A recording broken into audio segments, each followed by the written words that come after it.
das ações de um determinado anjo no altar de ouro no céu. Tanto no tabernáculo quanto no templo, o altar de ouro ficava antes do véu e era usado para queimar incenso.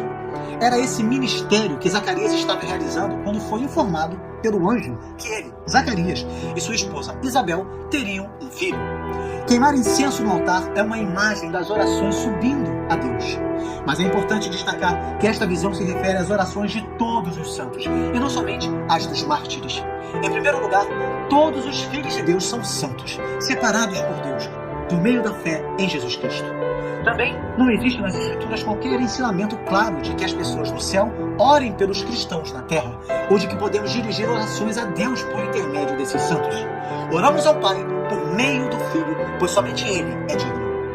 Durante séculos, o povo de Deus tem adorado, pedindo: venha o teu reino, seja feita a tua vontade. E agora, essas orações estão prestes a serem respondidas. Semelhantemente, os mártires da tribulação oraram pedindo a Deus que os vindicasse. Súplica que Davi repete com frequência nos salmos chamados de imprecatórios, pois expressa o desejo de vingança sobre os injustos. Não são expressões de vingança pessoal egoísta, mas sim clamores para que Deus preserve sua santa lei e defenda seu povo.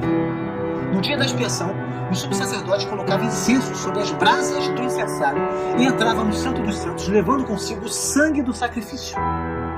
Mas nesta cena, o anjo coloca o incenso no altar, apresentando as orações diante de Deus, e depois atira as brasas do altar sobre a terra. O paralelo em Ezequiel 10 indica que esse gesto simboliza o julgamento de Deus, e os efeitos descritos em Apocalipse 8, versículo 5, confirmam essa ideia. O mesmo incensário que leva as orações é o incensário que derrama o juízo e traz calamidades sobre os habitantes da terra. O mesmo fogo que queimou o incenso sobre o altar causa destruição sobre a face da terra. Está para começar uma tempestade. As orações dos santos sobem aos céus. Quando oramos, unimos-nos a Deus no seu governo moral do mundo. Assim como o juízo de Deus veio ao Egito como resposta ao clamor do povo de Israel, assim também, em resposta ao clamor dos santos, Deus envia o seu juízo aos ímpios.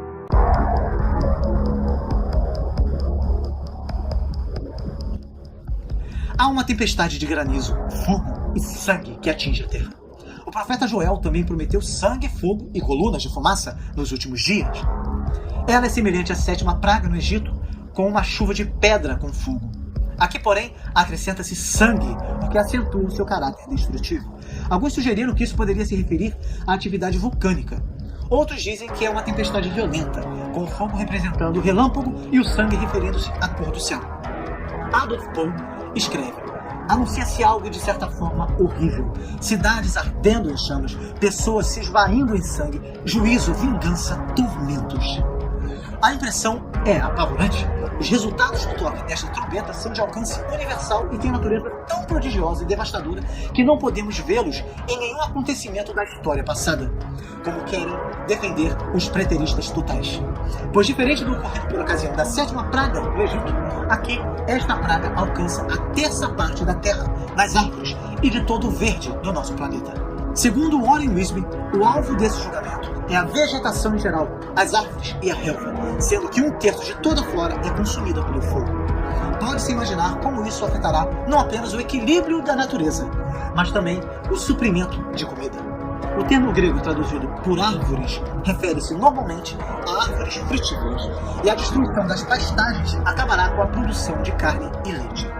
Nessa forma simbólica, o livro de Apocalipse, bem como todas as escrituras, nos dizem que calamidades tais como terremotos, vulcões e inundações estão sob a mão de Deus e são parte do seu método de castigar o pecado e de anunciar ao mundo que ele não pode permitir a impunidade. Ele é Senhor e exerce punição através de tais atos.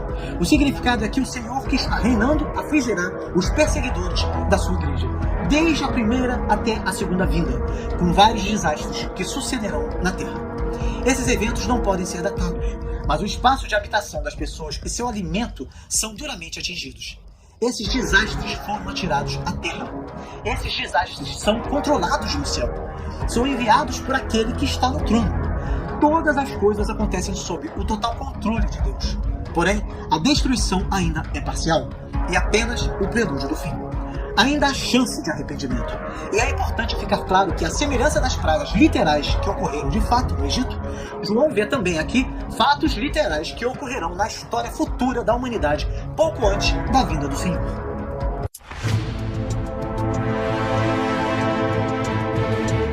Esta trombeta fala das espantosas calamidades marítimas, bem como de todos os desastres que acontecem no mar. A transformação da água em sangue traz à memória a primeira praga do Egito. Convém observar que João não diz que uma montanha ardente é lançada do céu. Antes, afirma que o objeto incandescente é como uma grande montanha. Alguns intérpretes encontram nesse texto alusões claras à erupção do Vesúvio no ano 79, que causou um impacto imenso sobre as pessoas daquele tempo e que foi interpretado pelos judeus como castigo pela destruição de Jerusalém. Uma parte da lava soterrou as cidades de Pompeia e Herculano. Outra parte correu para o mar e o porto. A expressão foi lançada no mar, ao contrário de caiu no mar, é uma indicação da ação soberana de Cristo, trazendo juízo à sua criação. O resultado é um julgamento triplo. Um terço da água salgada transforma-se em sangue. Um terço da vida marinha perece. E um terço das embarcações é destruído.